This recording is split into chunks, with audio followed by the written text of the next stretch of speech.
Então o único que prevalece é os planos dele. O coração do homem pode fazer planos, mas a resposta certa dos lábios vem do Senhor. Provérbios 16:1. Provérbios capítulo 19, 21. Muitos propósitos há no coração do homem, mas o desígnio do Senhor permanecerá. No final das contas, o de Deus é que prevalece. Isaías 14, 26 e 27 diz: este é o desígnio que se formou concernente a toda a terra. Esta é a mão que está estendida sobre todas as nações, porque o Senhor dos exércitos o determinou. Quem, pois, o invalidará? A sua mão está estendida. Quem, pois, a fará voltar atrás? Então não tem esse. Ele é soberano. Vou falar o texto de Provérbios, capítulo 16, 18 ao 20. A soberba precede a ruína, e a altivez do espírito, a queda. Melhor é ser humilde de espírito com os humildes, do que repartir o despojo com os soberbos. O que atenta para o ensino acha o bem, e o que confia no Senhor, esse é feliz. Aqui nós vemos que há um propósito em tudo que Deus faz. Por exemplo, quando Deus abate alguém, quando Ele fere alguém, quando algo de ruim acontece, ou com os ímpios ou com os cristãos, é um acaso? É porque fugiu do controle de Deus? É porque Satanás frustrou os planos de Deus e te atingiu? Não. É porque Ele tem um propósito maravilhoso por trás desse sofrimento. Vejam só o que... Pode passar. O que o apóstolo Paulo passou. Ele recebeu uma revelação muito grandiosa do Senhor. Quando ele desceu do céu, ele recebe da parte de Deus um espinho na carne, um sofrimento do qual não sai. E ele até pede ao Senhor. Observe, capítulo 12 de 2 Coríntios, do 7 por diante. E para que não me ensoberbecesse com a grandeza das revelações, foi-me posto um espinho na carne, mensageiro de Satanás, para me esbofetear, a fim de que eu não me exalte. Então, perceba o que está acontecendo aqui. O apóstolo Paulo recebeu algo grandioso de Deus. Aquilo foi tão profundo para ele que ele não conseguia administrar, e ele estava se inclinando para a soberba. Para que evitasse que ele se tornasse um soberbo, Deus põe nele um sofrimento, põe nele um tormento.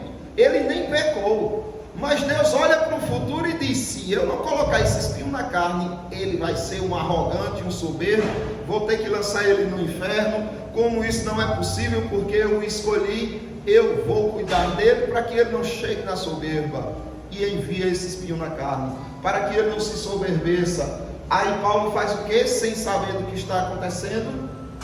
Por causa disso, 3 vezes pedi ao Senhor que o afastasse de mim. É lógico, se o crente está doente, se o crente está em sofrimento, se o crente está em aflição, ele ora, porque ele sabe que Deus é poderoso para curá-lo, para restaurá-lo, para refazer tudo na vida dele. Ele ora, ele pede a oração aos irmãos. Mas tem uma coisa: Deus é obrigado a responder do jeito que você quer. Não. A prova está aqui. Então ele me disse: a minha graça te basta, porque o poder se aperfeiçoa na fraqueza. Então a resposta de Deus para ele foi simplesmente essa: eu não vou tirar, vai permanecer com você. E não pense que isso é a causa da tua infelicidade, não pense que isso é a causa do teu sofrimento. Isso é a causa da tua dor, mas do teu sofrimento não, porque o poder está sendo aperfeiçoado em você a partir desse sofrimento. Aí eu começar a lembrar das vezes que o apóstolo Paulo certamente orou ao Senhor: Senhor, me diminui e engrandece a Ti mesmo na minha vida. Senhor, me faz grande em Ti e não no mundo. Aí vem a resposta da oração de Paulo. Aí Paulo, ai, tira de mim o Senhor. Não tiro, porque você precisa disso para ser forte em mim. O meu poder, Paulo, está sendo aperfeiçoado na tua vida por causa desse sofrimento. Aí Paulo diz o quê?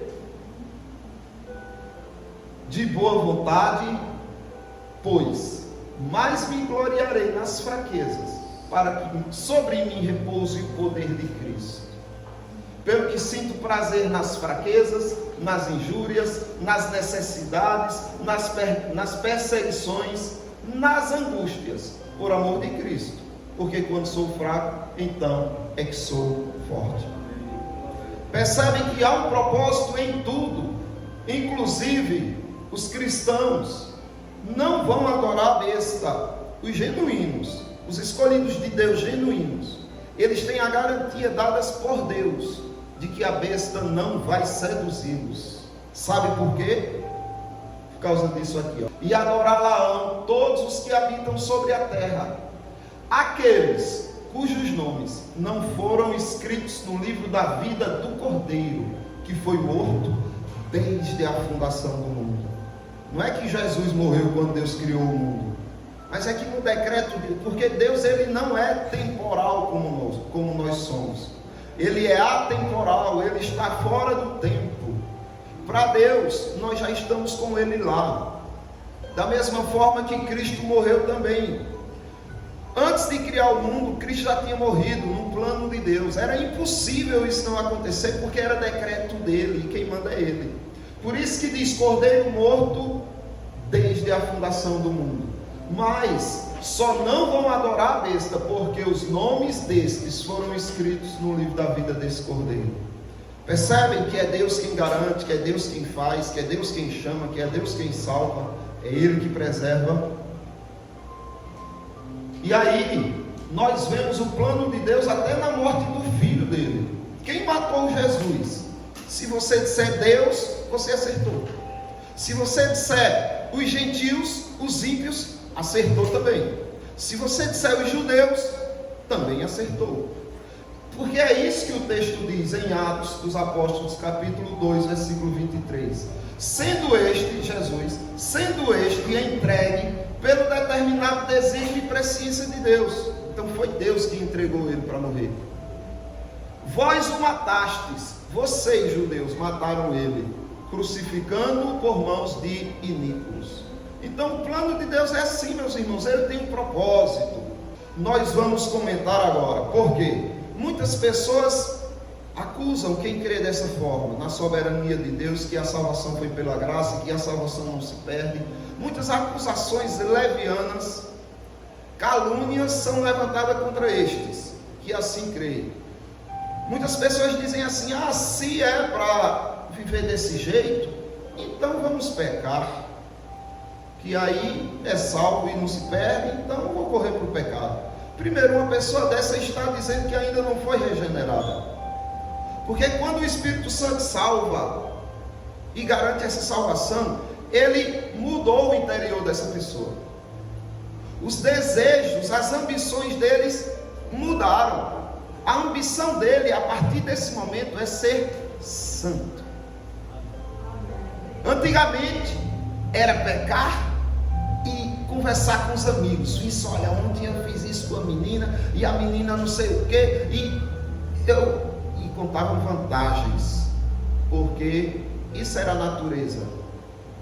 Mas depois que essa pessoa é salva e é garantida nela a salvação eterna, ele mudou o interior. Quando ele descobre uma doutrina assim, quando ele descobre que é Deus quem faz tudo, ele diz, Senhor, como é que eu posso te servir mais do que eu venho te servindo? Como é que eu posso ser mais santo do que eu venho tentando? Eu quero ser santo, porque a ambição dele agora é a santidade. Agora, se uma pessoa descobre que é salvo pela graça e diz, que bom, então eu vou pecar, coitado, está enganado. Ele nunca foi transformado. É um joio que nem sabia que era joio dentro da igreja. Aí você diz, sim, mas espera aí. A Bíblia diz assim, aquele que perseverar até o fim, esse será salvo. E aí eu digo, quem persevera é Deus por você, fazendo com que você persevere através de sua graça. Tudo, amado irmão, amada irmã, tudo que você tem de bom vem descendo lá do alto, do Pai das luzes. Tudo vem do alto. Você não pode se gabar de nada. Hoje eu resisti ao pecado. Sim, glorifique a Deus por isso, porque foi Ele, através da graça dele, e não a sua força, como diz o hino, que foi cantado agora há pouco. Veja o que Paulo diz aos Filipenses, capítulo 1, versículo 6, em sua epístola. Estou plenamente certo. Paulo tinha alguma dúvida aí? Não.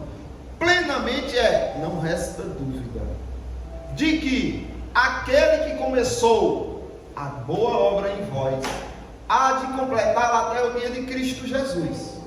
Então veja o que ele está dizendo. Ele está dizendo, olha, sabe por que você está aqui?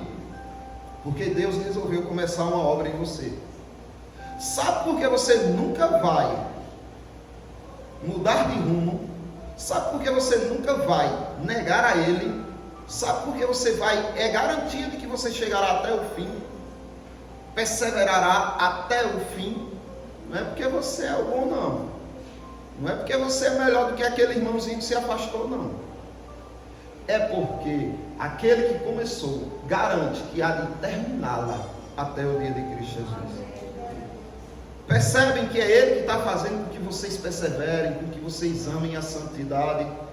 Aí depois ainda, no capítulo 1, versículo 29, ele diz assim: porque vos foi concedida a graça. Veja, não foi que vocês pediram a graça, não foi que vocês lutaram por ela, não foi que vocês alcançaram a graça, não. Foi concedida a vocês, foi dada a vocês a graça. A graça para quê? Para que vocês receberam graça? Para quê? Podem responder. Para obedecer, para crer. Observe, porque vos foi concedida a graça de padecerdes por Cristo, e não somente de crerdes nele. Porque os filipenses estavam pensando, olha, nós cremos por causa da graça de Deus, agora temos que padecer por Cristo, morrer por Ele, perseverar por Ele, com as nossas forças. Aí Paulo diz, não, foi concedida a graça de você, para vocês, para padecer por Ele também, para perseverar também. Sem a graça vocês nem teriam fé e nem iam perseverar. Aí ele diz agora no capítulo 2, 12 e 13: assim pois, amados meus, como sempre obedecestes, não só na minha presença, porém muito mais agora na minha ausência, desenvolvei a vossa salvação com temor e tremor. Agora é importante você atentar para cada palavra dita, porque ele diz assim: desenvolvei a vossa salvação. Você desenvolve algo que você já tem ou algo que você não tem? É o que já tem. Se você vai desenvolver porque você tem e precisa lubrificá-la, glorificá-la, fazer com que ela seja cada vez mais clara diante de você e diante dos outros. Então você vai desenvolver a sua salvação, é uma responsabilidade sua, tudo bem, mas também não se glorie por isso, se gabando, porque você desenvolve a sua salvação e o irmãozinho ali está tão falho. Olha como eu sou melhor, como eu sou superior. Não, sabe por quê? Porque o versículo 13 diz assim: porque Deus é quem efetua em vós tanto o querer como o realizar, segundo a sua boa vontade. Segundo a boa vontade dele, ele trabalha na vida dos irmãos de tal forma que quando vocês querem a santidade, ele está ali por trás daquilo. E quando vocês conseguem ser santo, ele está ali por trás também. resta aqui glória para o homem? Nem toda glória, toda honra, todo louvor, só ao nosso Deus. Agora, ainda tratando dessa questão, já que eu sou salvo para sempre, então vou pecar? Não, que você não foi salvo para sempre, simplesmente para ir para o céu, mas para outros propósitos também, que não podem estar desconectos. Tem que haver conexão entre os dois. Observe, a carta de Paulo aos Efésios, capítulo 1, do 1 ao 7. Paulo, apóstolo de Jesus Cristo, por vontade de Deus, aos santos que vivem em Éfeso e fiéis em Cristo Jesus. Graça a vós outros e paz da parte de Deus, nosso Pai, e do Senhor Jesus Cristo. Bendito Deus e Pai de nosso Senhor Jesus Cristo, que nos tem abençoado com toda a sorte de bênção espiritual nas regiões celestiais em Cristo. Assim como nos escolheu nele, em Jesus Cristo, antes da fundação do mundo. Então ele escolheu você antes da fundação do mundo para quê? Para ser santo e irrepreensível. Não foi só para ser salvo, para você ser santo e irrepreensível perante ele. Então observe que ele escolheu a mim antes da fundação do mundo, então minha salvação é garantida, eu vou pecar. Não faz sentido. Não faz sentido. É óleo e água. Tem que haver harmonia. Tem que haver conexão. Se ele te escolheu antes da fundação do mundo e te salvou hoje, foi para que você seja santo, irrepreensível perante ele. Então não tem para que pessoas dizerem, se é assim, então é bom demais, vou para o pecado, já que não perde salvação. Opa, meu irmão, faça uma autoanálise da sua vida, porque parece que os seus desejos continuam sendo o mesmo de quando você dizia que não era crente. Cuidado. E ele continua, e em amor, o que foi que ele fez em amor?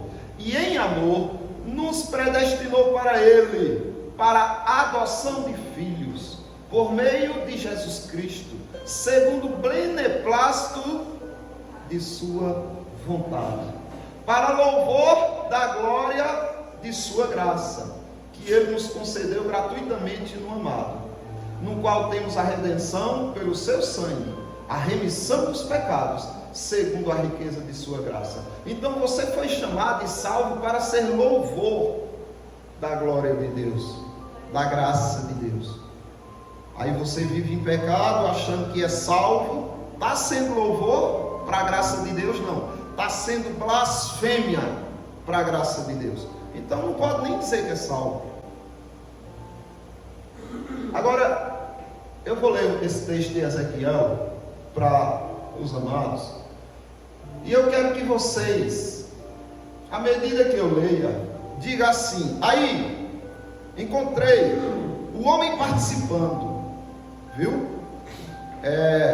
Uma interação. Eu vou ler vários versículos, e quando vocês identificarem que há uma ação de Deus, aí vocês ficam calados. Quando vocês veem que é o homem que está agindo, aí vocês dizem: aí, irmão, leia novamente. Vamos lá. Ezequiel capítulo 36, do 22 ao 32.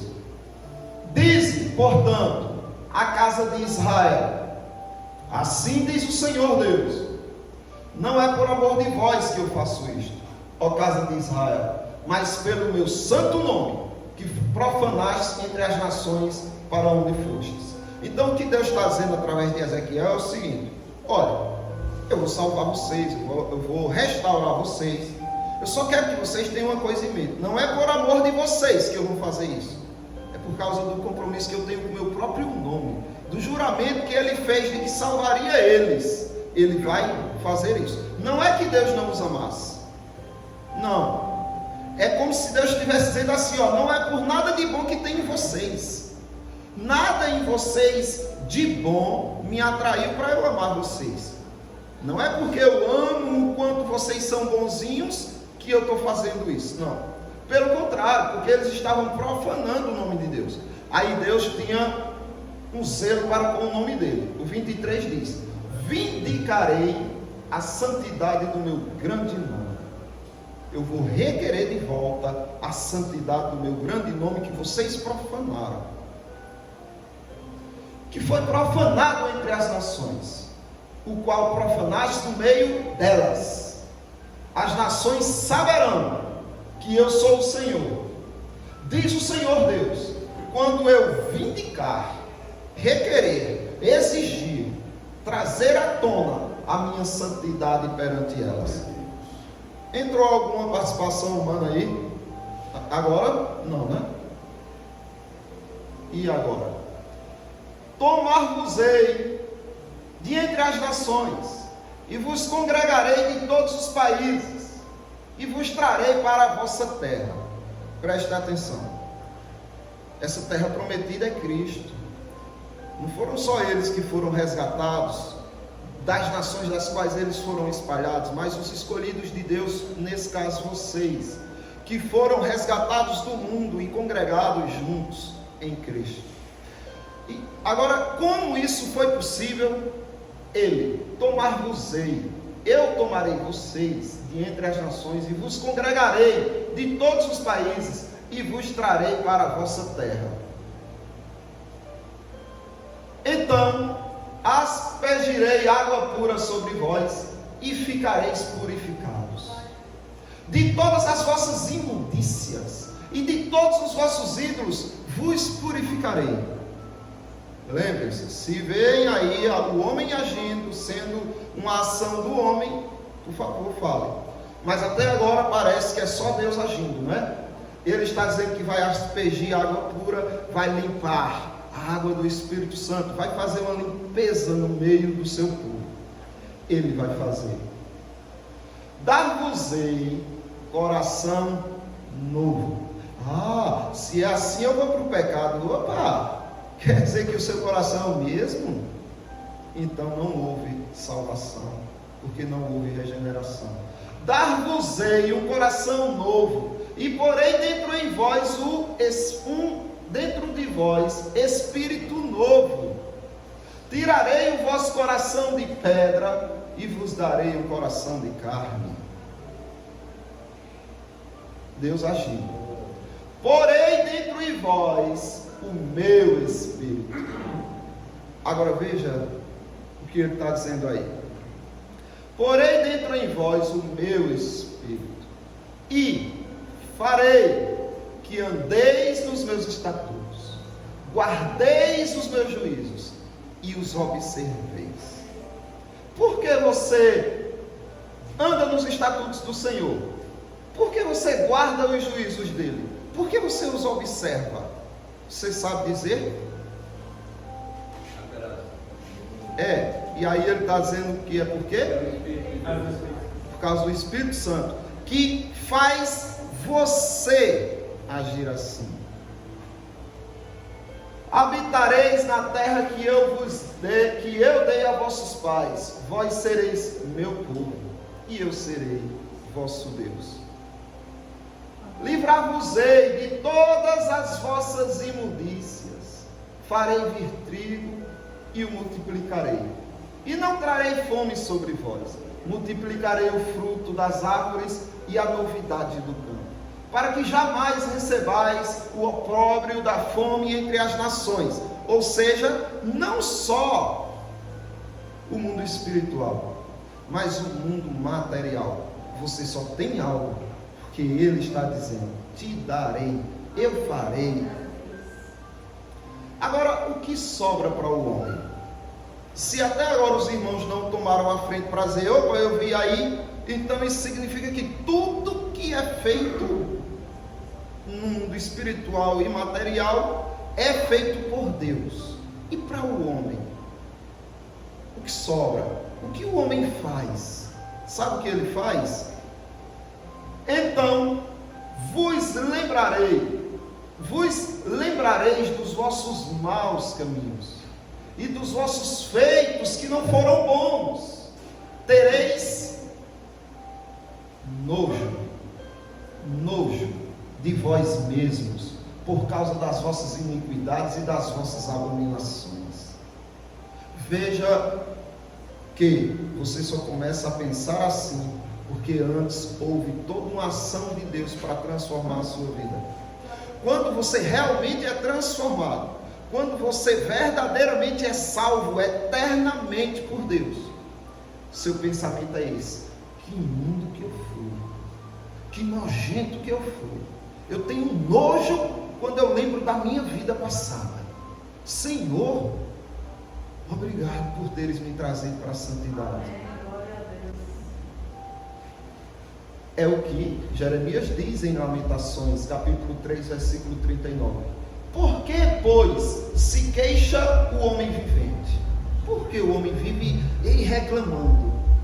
Reclame, queixe-se, cada um dos seus próprios pecados. Percebem que para o homem só sobra o pecado e para Deus só há santidade? Percebe que o homem não pode dizer: eu tenho uma glória aí, eu tenho uma partezinha na minha salvação. Tá certo, Deus agiu 99,9% na minha salvação, mas 0,000,1 fui eu. Percebe por que o homem não pode dizer isso? Porque seria uma mentira, e seria querer tirar de Deus toda a glória que é devida só a Ele. Vejam só, ainda na continuação da leitura do texto de Ezequiel, agora no versículo 32, Deus relembra a eles: não é por amor de vós, fique bem entendido que eu faço isso, diz o Senhor Deus, envergonhai-vos e confundi-vos por causa dos vossos caminhos, ó casa de Israel. Tenham vergonha do pecado, porque vocês já têm um coração novo. Vocês já têm o meu Espírito dentro de vocês. Eu já fiz vocês andar nos meus caminhos. Então se envergonhem do pecado que vocês praticam. E aí é um chamado à santidade. E você vem, aquele que tem ouvidos para ouvir, ouve e atende. Quando o Senhor bate na porta do coração, não é dos ímpios não. Porque os ímpios, eles precisam ressuscitar. Eles não precisam ouvir, eles precisam ressuscitar, porque a Bíblia diz que eles estão mortos em seus delitos e pecados. Quando Jesus disse que bate na porta, Ele está batendo na porta da sua igreja, daqueles que receberam ouvidos para ouvir o que o Espírito diz, não ao mundo, mas às igrejas. Observe que lá o texto deixa bem claro: aquele que tem ouvidos para ouvir, ouça o que o Espírito diz a vocês. Então, quando há uma mensagem chamando vocês à verdade, chamando vocês à santidade, vocês podem sim responder positivamente e irem à santidade, se arrependerem, se converterem. Agora o ímpio não. O ímpio, você prega e deixa o Espírito Santo agir, porque a obra de salvação é do Espírito Santo. É só Ele que tem o poder de salvar. E o ímpio só terá poder de ouvir depois que ele for salvo. A palavra de Deus é poderosa, não voltará vazia. Ou ela vai condenar o sujeito, ou ela vai salvar. Depende do propósito de Deus. É como o apóstolo Paulo disse: nós somos o bom perfume de Cristo. Em qualquer circunstância, vocês são o bom perfume de Cristo. Tanto naqueles que são salvos, quanto naqueles que se perdem. Para com estes, cheiro de vida para a vida. Quando vocês pregam e há salvação, sobe um aroma de vida para a vida. Quando vocês pregam e há rejeição, então sobe um aroma de morte para a morte. Mas a palavra sempre será eficiente naquilo que ela foi propositadamente enviada por Deus. O que precisamos fazer é reconhecer o nosso lugar, ser humildes. Por que se gabar de alguma coisa, se tudo vem dele? E para terminar, eu deixo esse versículo aí para os irmãos meditarem. Isaías capítulo 42, versículo 8. Eu sou o Senhor, este é o meu nome. A minha glória, pois, não darei a outrem. nem a minha honra a imagens de escultura. Será que em dados momentos a gente não quer tomar a glória que pertence a Deus? Quando a gente se gaba de alguma coisa? Quando alguém bate nas suas costas e diz, nossa, que palavra maravilhosa. Será que você não olha e diz, como eu sou? A glória só pertence ao nosso Deus. E Ele não vai dividir. Agora eu pergunto, por que Ele não divide, irmãos? Alguém já perguntou para mim isso. E disse assim, olha, o Deus que vocês creem é muito egoísta. Ele quer toda a glória para Ele. Ele não quer dividir nenhuma glória com o homem. Isso não é egoísmo, não? E o que responder para uma pessoa dessa? Não. Isso é ser verdadeiro. Porque se ele pega uma nesquinha da glória dele e dá ao homem, ele está sendo mentiroso. O homem não é digno de glória nenhuma. O homem não tem glória nenhuma. O que Deus está fazendo quando toma a sua glória e diz, não é, ninguém mais a tem, eu não a divido, o que Ele está dizendo na verdade é, eu não posso mentir, eu serei sempre verdadeiro. Seja mentiroso todo homem e Deus verdadeiro. Só isso. Qualquer pessoa que quer tomar a glória de Deus quer ser uma aberração. Satanás tentou, não deu certo. Adão e Eva tentaram, também não deu. Não queiram repetir. E aí eu encerro e abro para as perguntas, se alguns irmãos tiverem algo a perguntar. Se não ficou claro alguma coisa, se ficou alguma dúvida, se não concordaram, pode dizer, não concordo por causa disso e disso. Bem tranquilo, bem livre, porque aí a gente vai à Escritura, né? Para que os irmãos não saiam daqui, nossa, eu não concordei. Sim, mas qual a justificativa, qual a argumentação? Porque é importante que eu saiba, que os irmãos saibam, para que a gente saiba ver se de fato há um erro ou não. E tudo ficar esclarecido. Alguma dúvida, algo a acrescentar, também pode ter algo a acrescentar. Essa é a questão da graça, né? E as pessoas que agem dessa maneira, o apóstolo Paulo, ele dá uma resposta, ele diz, que diremos, pois, permaneceremos no pecado, porque não estamos debaixo da lei, mas debaixo da graça. E de modo que nós que estamos mortos para o pecado, como viveremos ainda dele? Justamente. Aí lá em Judas fala de pessoas que são como estrelas errantes, né? Que sempre aprendem, mas nunca chegam ao conhecimento da verdade. Porque eles usam a graça como uma maneira de libertinar isso mesmo. Para pecar. Então essas pessoas não são estrelas errantes. Nunca recebeu a graça de Deus. E dentro do texto que o Washington falou, é muito interessante, porque foi o que a gente falou aqui. Só que Paulo falando com a própria palavra de Cristo também, né? De outra maneira. Olha, como eu vou dizer, vou voltar para o pecado já que eu sou salvo pela graça? Como? Se eu morri para o pecado, qual o sentido que isso faz? Não faz sentido. Se eu já morri para o pecado, por que eu vou voltar para o pecado? Então o que ele está dizendo, olha, você foi salvo pela graça. E não se perde essa salvação jamais. Só que não foi só salvo pela graça para herdar a eternidade com Cristo, foi também para ser santo. Se você diz que recebeu a graça e quer voltar para o pecado, é porque você nunca nasceu de novo. Se nunca nasceu de novo, nunca recebeu essa graça. Então, é isso. Alguma coisa a mais, irmãos? Na participação, como o pastor falou, o homem ele não pode participar porque os olhos dele estavam perdidos. Uma pessoa que está perdida pode pegar alguma coisa? Jamais. Na verdade, ele precisa ser achado, né? Foi o que sofreu. Foi o que Jesus fez. Na parada do filho do próprio, o Senhor deixa eu entrar. Esse teu irmão estava perdido e foi achado. Isso, justamente. Agora veja também, estávamos cegos, perdidos e cegos, vagando pelo mundo. Um cego não pode achar ninguém. Ele precisa ser achado. Foi o que Jesus fez. Nos encontrou. Na questão de glória do homem, e a Eclesiastes deixa bem claro, né? Que tudo debaixo do céu é vaidade. Vaidade de vaidades. É verdade. Vaidade de vaidades. Tudo é vaidade. E quanto à glória de Deus, né? Também tem escrito também. Quem deu a ele primeiro? Para dele receba. Ele sabe que eu chegar à conclusão que ele Pensou e descobriu que não sabia de nada. Foi um peso para ele. Pensei, foi um peso. Descobriu que não sei nada. Dediquei toda a minha vida a estudos, a pesquisas, e para descobrir o quê? Que tudo é vaidade. Tu ia falar, Austin?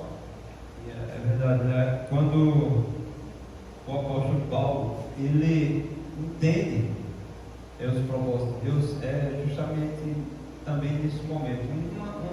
Um dos momentos que ele entende é quando esse espinho é posto na carne dele, e ele vê que é através daquilo que o poder de Deus se aperfeiçoa nessa fraqueza dele, porque ele vê o quanto é dependente de Deus, e ele vê o quanto ele é, no caso, tão vulnerável ao erro, né? Então é preciso Deus cuidar dele para que ele não erre. Às vezes é necessário Deus colocar limite a ele, como Deus pôs limite às águas do mar, para que ele só fosse até aquele limite. Justamente, porque se não passa, se ele não conhece o limite de Deus, ele passa e aí sofre as consequências.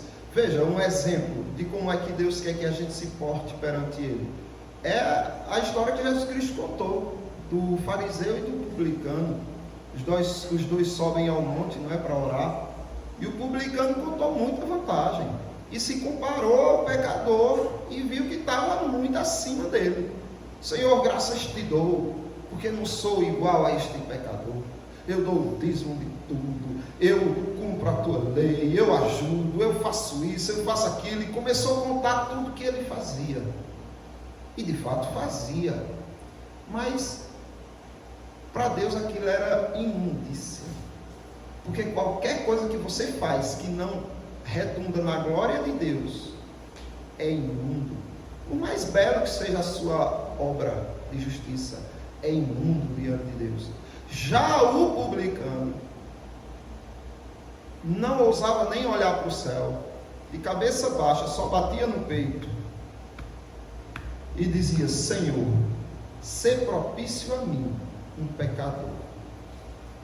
Repetia isso, foi o único oração dele. Tem gente que diz: não, irmão, eu não sei orar. Aí ora, diz algumas palavras. Está vendo como eu orei? E essa oração? Só essas palavrinhas: ser propício a mim, pecador. 2 palavrinhas: ser propício a mim, pecador. Quando os dois desceram do monte, o fariseu todo se achando e o publicano humilde, o Senhor Jesus Cristo disse: olha, o publicano desceu justificado, o publicano desceu tendo agradado, honrado e glorificado a Deus. Já o fariseu, só ilusão, vaidade de vaidade. Né? Amém. Mas alguma coisa, irmãos? Nós vemos uma comparação de uma referência que a Bíblia faz, falando do jovem rico, que era um jovem que cumpria tudo que a lei pedia, segundo as forças que determinaram dentro daquilo. E do outro lado, Zaqueu, que ele se sentia um grande pecador, e ele queria se achar digno de pelo menos ver a face de Jesus, porque ele admirava Jesus pela santidade, pela maneira como Jesus era humilde e ensinava, e ele queria também ser participante, pelo menos, de contemplar aquele homem. O jovem já chegou com uma certa presunção no coração, que era obediente à lei. Quando Jesus falou da lei, disse: tudo isso tenho feito, né, desde a minha mocidade. E Jesus provou ele, dizendo: então, só falta uma coisa: vende tudo que tu tem, dá aos pobres e vem e segue. E ele rejeitou esse pedido, porque o coração dele estava preso nas riquezas, e também na vaidade dele achar que, porque estava cumprindo a lei, já estava justificado. Zaqueu não. Zaqueu foi só observar Jesus. Mas quando Jesus disse: vem, desce, porque eu vou, hoje me convém ser contigo na tua casa.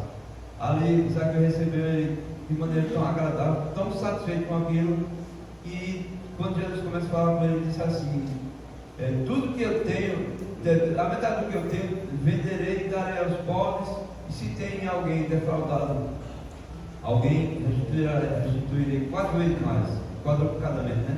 Aí Jesus fala assim: eis que hoje chegou salvação nessa casa, porque este também É um filho de Abraão, filho da promessa que está no Justamente. propósito de Deus, amém? Amém. Algum dos irmãos aí de atrás vai querer falar alguma coisa? Não, pode falar. O que o pastor diria para alguém que ainda não tem essa certeza de salvação? O que o pastor diria para alguém que ainda não tem essa convicção de salvação? Assim, de uma forma bem direta, o bom é sentar e ir folheando as escrituras e confortar essa pessoa dentro da escritura, né, de uma forma mais profunda. Mas se for um encontro muito rápido assim, o que eu diria para essa pessoa é que, digamos, não é que essa pessoa não é uma salva, ela só precisa aprimorar, ou como o apóstolo Paulo diz, desenvolver a vossa salvação com temor e tremor, ou seja, cada vez mais tenha convicções, aprenda, faça dela, mostre que de fato você é através dos seus frutos.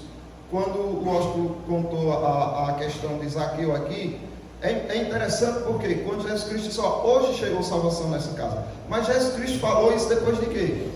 Depois que começaram a surgir frutos, né? Olha, eu vou restituir a quem eu falhei e tal. Jesus Cristo disse, hoje chegou.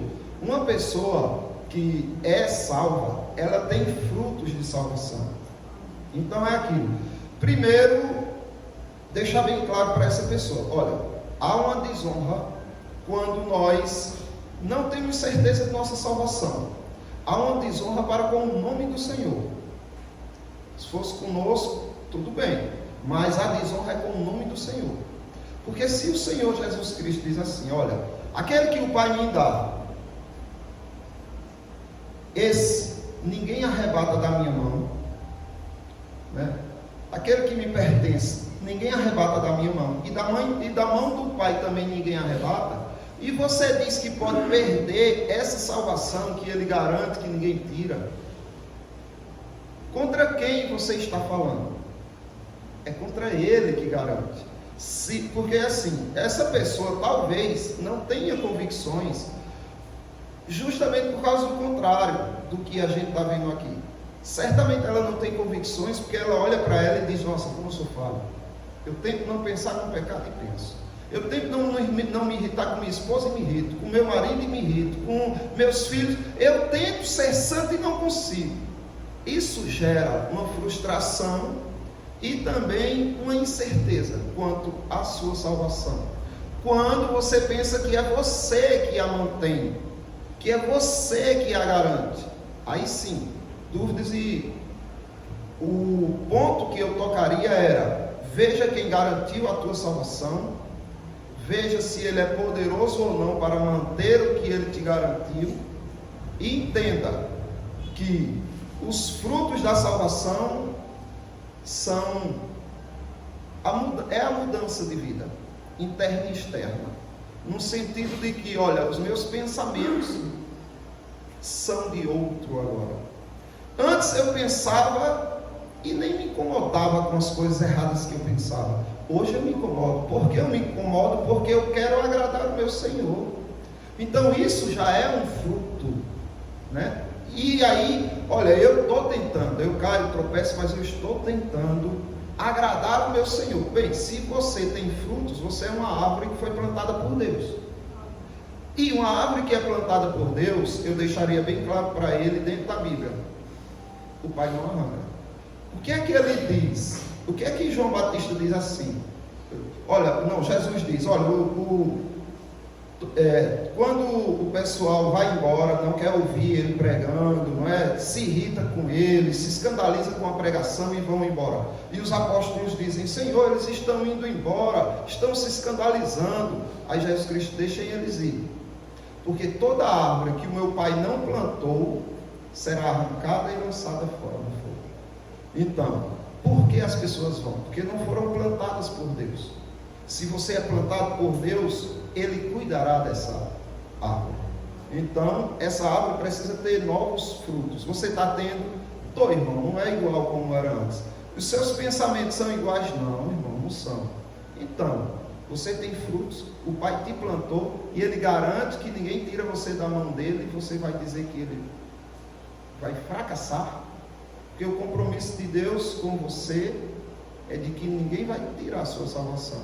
E se você diz que tira, você consegue tirar. O que você está dizendo é que pode frustrar o plano de Deus. Mas aí, essas convicções, na verdade, não são estabelecidas nem pelo meu ensino, nem pelo ensino de ninguém aqui. A gente fala, às vezes fala pouco e a convicção vem.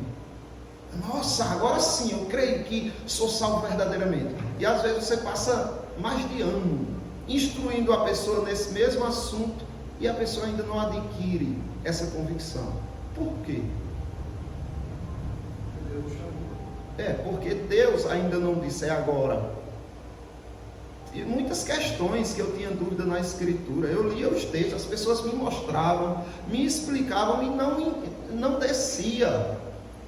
E de repente, sozinho, lendo a Bíblia e no mesmo texto, nossa, como é que eu não entendi isso? Entendeu? Porque assim, é como a gente viu aqui, é uma ação do Espírito Santo. Não significa que a pessoa não é salva, não significa que está sendo rejeitada por Deus, não.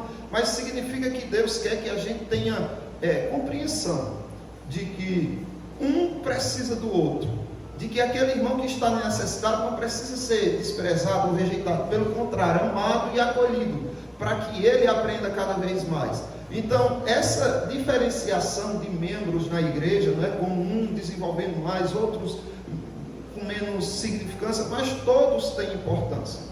Então, o papel qualquer texto que o irmão conheça, referente à certeza de salvação, só precisa disso. Cita o versículo, se der tempo explica, vai para casa dormir tranquilo e sossegado, orando e confiando de que o resto é com o Espírito Santo, não é? Não foi isso que o apóstolo Paulo disse quando estava a discussão lá em Corinto, né? Olha, vocês dizem eu sou de Paulo, eu sou de Apolo e tal. Foi a gente que morreu por vocês, não foi Cristo. Como é que vocês vivem se gabando dessas coisas? Aí ele diz, olha, Paulo plantou, Apolo regou, mas nós não somos nada. Plantar e regar não é nada se não houver crescimento, não é verdade? Só há trabalho perdido quando não há crescimento. Aí ele diz, mas o crescimento quem dá é Deus. Então é aquilo, o que a gente dizer para essas pessoas é citar algo da Bíblia e confiar no Espírito Santo, de que agora é com ele. E aí às vezes você não consegue, mas chega outro, fala também, diz mais alguma coisa, já aí depois outro, então um planta, o outro rega, o outro vem rega, o outro rega, aí o Espírito Santo diz, ei, agora, desperte, para de ser menino, bora, vamos comer uma coisinha mais sólida. Aí a pessoa, ai que maravilha, mas é tudo no tempo de Deus, né? Respondido, irmão. Mais alguma coisa assim? Quando o Júlio estava falando a respeito dos frutos, eu me lembrei de uma passagem onde João Batista estava batizando com água e os saduceus, os fariseus, os religiosos da época foram ter com João Batista. João Batista falou, raça de vibra, quem vos ensinou a fugir da hora da saída futura, né? O que foi que ele disse de um fruto? Ele disse, produzis, pois, frutos dignos de arrependimento. Então, quando a pessoa é tocada pelo Espírito Santo, que ele precisa se arrepender dos seus maus caminhos, isso é um fruto. E esse fruto demonstra que a pessoa quer mudar, que a pessoa quer estar sentindo tocado, que ele é pecador, que Jesus, ele precisa de Jesus para ser salvo. Então, isso já vem um fruto através disso, fruto digno de arrependimento. Isso. Eu falei isso que o machado está posto a raiz da árvore, toda árvore que der fruto será cortada e lançada. Isso mesmo. Acho que a Letícia quer falar, passa para ela, mas pode falar, irmão, pode falar, irmão.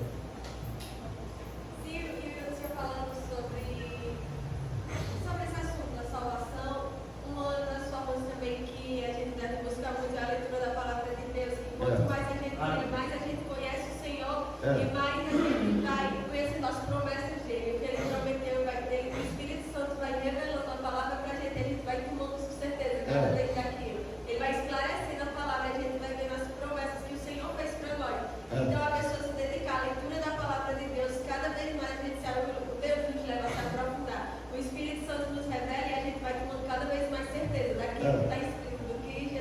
Isso mesmo, perfeito. É isso daí. Pode falar, irmão. Amém. Acerca da salvação é algo assim muito pessoal. Porque a salvação é individual. Individual não é pastor. A gente não pode garantir nada do outro, né? É algo entre nós e Quem vai Deus. testificar acerca da salvação é o Espírito Santo. Primeira coisa, quando você recebe o Senhor Jesus, o Senhor coloca, como nós vimos no princípio, o Espírito. Por isso que é o novo. E em Romanos 12, versículo 2, fala muito.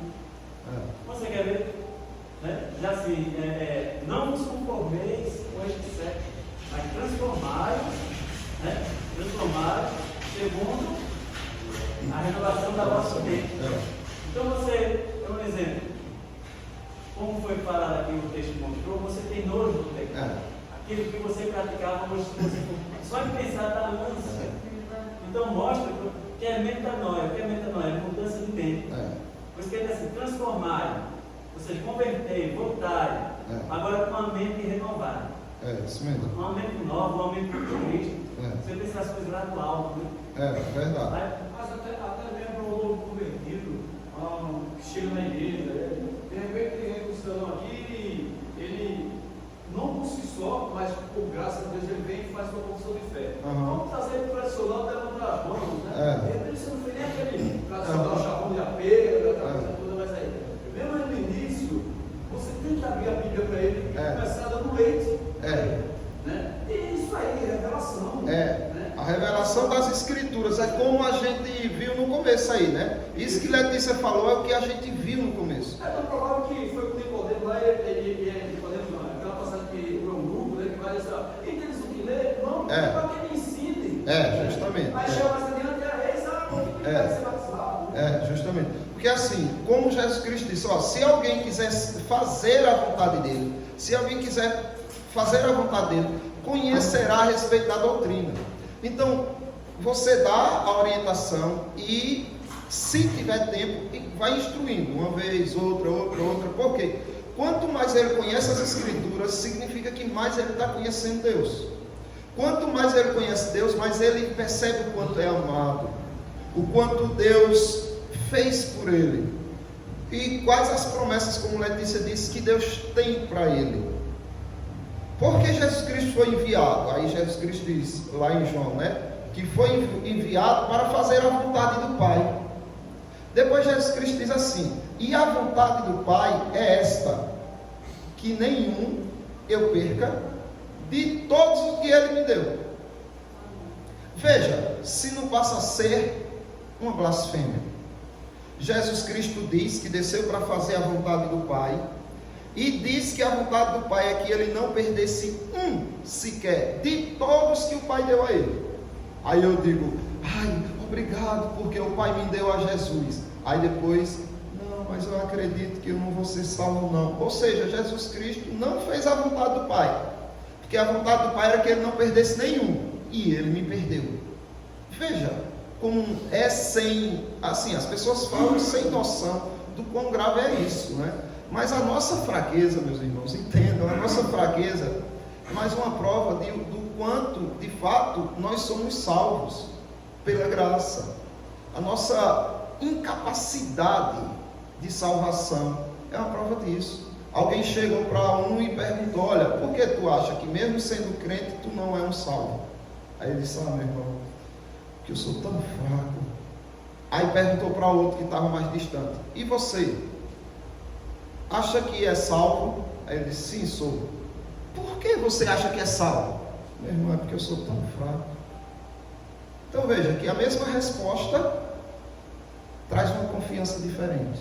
Um acha que não é salvo porque é fraco. Bem, então ele acha que é ele que tem que conseguir a salvação. O outro acha que é salvo porque é fraco, ou seja, ele diz, se não for o Senhor, eu mesmo não consigo. Então é mais disso daí. Quanto mais conhecemos o nosso Deus, mais seguros somos de quem Ele é e do que Ele prometeu para nós. Né? Alguma outra questão? Em Romanos diz que a gente é salvo gratuitamente, então a gente não precisa fazer nada por aquilo, foi Jesus quem fez por nós, e como gratidão a gente toca no nosso como gratidão. Para dedicar em obediência, para servir o agradável. Justamente, isso que Letícia falou me lembrou um debate que eu tive com um filósofo ateu. O filósofo ateu, ele disse assim, né, numa rede social, ele disse: vocês cristãos são as pessoas mais mesquinhas que existem na terra, porque vocês só fazem o bem, só buscam fazer o que é correto em troca da salvação, para serem salvos. Nós ateus não, nós fazemos o bem sem nem acreditar que há uma salvação. E aí eu falei para ele: você está completamente equivocado nesse seu pensamento. Nós fazemos o bem não para sermos salvos, nós fazemos o bem porque fomos salvos. E quando nós fazemos o bem, não é para ter algo em troca, mas para demonstrar gratidão por tamanha salvação que não merecíamos. Aí ele: não tinha pensado desse jeito não, mas realmente a mente humana jamais vai compreender o porquê vocês servem a Deus. Vocês servem a Deus porque o amam. Não é para Ele salvar vocês, porque isso já aconteceu. Entendem, irmãos? Então é aquilo, a gente cada vez mais conhecê-lo, para cada vez mais limparmos a corrupção do nosso coração, que tende a se afastar dele, né? Que tende a amar a Ele de forma vulgar, fria. Quanto mais conhecermos a palavra dele, mais ardentemente vamos amar a Ele. E aí vamos chegar a dizer, como disse o apóstolo Paulo: o amor de Cristo me constrange. Eu fico constrangido quando eu penso no amor de Cristo. Morreu por todos, logo todos morreram. Então, se Ele morreu por mim, será em vão a morte dele? Porque Ele morreu por você, e vai ser em vão. Não, Ele morreu por todo mundo. Precisa analisar isso direitinho, né? Porque isso já são outros estudos que precisa se ter. Mas na oração, por exemplo, sacerdotal, ele diz algo curioso que precisa fazer você refletir. Ele diz: Pai, eu rogo por estes que me destes. Não rogo pelo mundo, mas pelos que tu me destes, porque são teus. E o apóstolo Paulo, escrevendo aos Efésios, disse: maridos, amai a vossa mulher, como Cristo amou a quem? A igreja. E a si mesmo se entregou por quem? Por ela. E o apóstolo João, no seu evangelho, diz: porque Deus amou o mundo de tal maneira que deu seu Filho unigênito para quem? Todo mundo crê? Então, está respondido. Um pouco o mundo não viverá, mas vai viver isso. Justamente. Há uma distinção entre aqueles que o Pai deu a Jesus e o mundo, né? Alguma coisa a mais, irmãos? Mas eu queria falar aqui, faz tempo, já vai fazer 3 anos que o Senhor começou a me atrair para Ele, mas na minha cabeça eu sempre pensava que era por obras que eu conseguiria a salvação. Eu passei muito Até hoje eu estava lendo a Bíblia e o Senhor trouxe essa clareza para mim, que, por exemplo, quando falava Jesus está voltando, na minha cabeça eu ficava: meu Deus, eu não vi nada, será que eu vou ser salvo? Eu não vi nada, eu não me dediquei o suficiente para o Senhor, não fiz muitas obras, não preguei o evangelho, essas coisas. Aí eu ficava: será que eu vou ser salvo? Será que eu sou? Na minha cabeça eu imaginava que eu precisava fazer algo para me ser salvo, mas hoje eu lendo a Bíblia, aí por isso que eu disse: só lendo a palavra de Deus, o Espírito Santo trouxe essa clareza, que não, que é gratuitamente, independente da obediência à lei, a gente é salvo. Foi Jesus quem fez esse sacrifício, foi por conta do que Ele fez que eu sou salvo, e não por conta do que eu faço. Justamente. O que eu vou fazer vai ser como gratidão pelo que Ele fez, e não para agradar. Justamente. E evidencia a salvação isso aí, né? Mostra. Essa gratidão, porque quando você. Justamente, é isso aí. Estou muito feliz em ter esses momentos, por ter sido convidado por vocês. Eu não sou pastor, sou obreiro, mas também não vou ficar o tempo todo, né? Não me chame não, porque aí é cada um que, mas assim, para ficar claro, né? Eu sou obreiro e tenho sido convidado aqui, né, pela igreja para estar aqui. Isso para mim é o maior prazer que eu poderia ter na vida, o de comungar com outros irmãos também da palavra de Deus, né? E aí